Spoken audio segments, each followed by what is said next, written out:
veut démontrer que on dit démontrer que x de t qui est égal à xm cosinus oméga 0t plus phi est la solution de l'équation différentielle x de point plus k sur mx égale à 0. Ok, on ne se fatigue pas. On sait que x de t est la solution. C'est pas bon. Donc on veut montrer que quand je vais remplacer tout ce qui est x dans ça, je dois trouver 0. C'est tout. Donc, sur la feuille de copie, x de t est égal à xm cosinus oméga 0t plus phi. X point de t, c'est quoi? La dérivée qui devient ici la vitesse. Je devient ici la vitesse, je dérive deux fois, une fois plutôt. Ça me fait quoi? N'oublions pas, dérivée de cosinus de ax plus b, on dit que c'est égal à moins a sinus de ax plus b. Ça, c'est la dérivée de cosinus de ax plus b. C'est la même chose qu'ici. Sauf que devant, il y a un xm. Donc, ça me fait directement moins xm oméga au carré, oméga 0 plutôt, excusez-moi, sinus d'oméga 0t plus phi, qui est dérivé une fois, qui est la vitesse. Je vais dériver deux fois x 2 points de t. Quand je dérive deux fois, c'est la même chose, sauf que ici, là, ce il reste, on fait moins xm oméga 0, multiplié, on va dériver ça, ça me fait oméga 0 cosinus d'oméga 0t plus phi sinus de ax plus b. Quand je dérive, ça me donne a cosinus de ax plus b. Donc, ça va donner oméga 0 cosinus de oméga 0t plus phi. Quand je multiplie les deux, ça me donne moins xm oméga 0 carré cosinus d'oméga 0t plus phi. On est d'accord? Qui est simple. Ok, donc on a trouvé la dérivée seconde. On va venir remplacer dans notre équation différentielle. Ok, parce qu'on dit de démontrer que ça est la solution de l'équation. Ok, donc qu'est-ce que je fais? Je dis x 2 points plus k sur m x égale. On va remplacer x 2 points par sa valeur. Sa valeur c'est qui? C'est moins xm oméga 0 carré cosinus d'oméga 0t plus phi plus k sur m.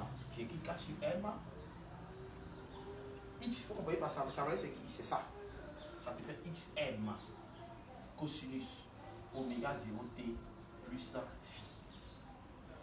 C'est bon. Il n'y a pas de problème. Il n'y a pas de problème. Ok. Donc, j'ai remplacé. J'ai trouvé sa valeur ici. Mais ce qu'on va oublier, ce qu'on ne doit pas oublier, c'est que regardez bien ici.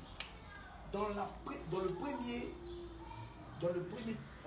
première partie qui est là, il y a oméga 0 carré. Dans la deuxième partie qui est là, il n'y a pas d'oméga 0 carré. Donc, il y a une relation.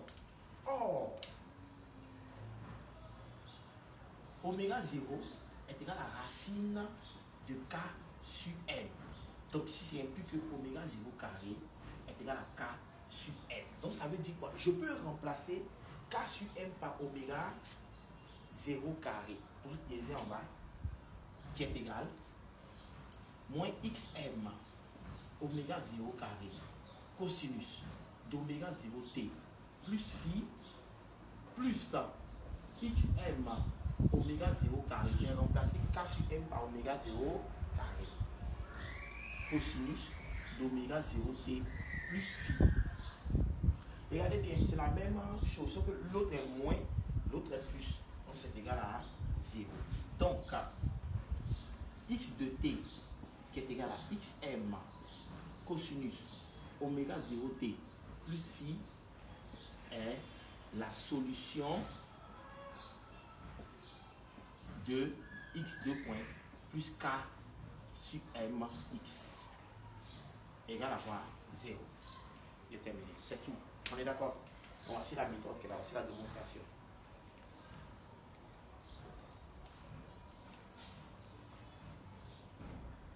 Quand tu finis de faire l'équation différentielle, tu as justifié que x de t qui est égal à xm cos oméga 0t plus phi est la solution de l'équation différentielle. On va passer à autre chose, c'est-à-dire oméga 0. Lui, son nom, on a dit c'est la pulsation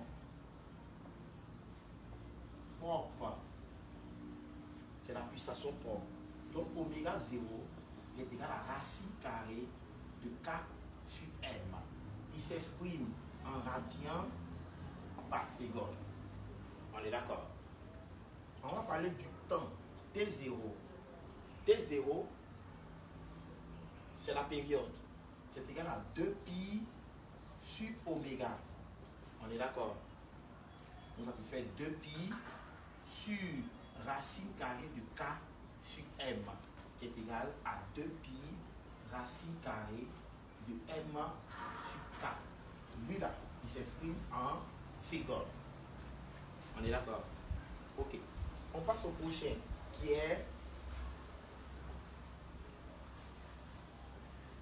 la fréquence.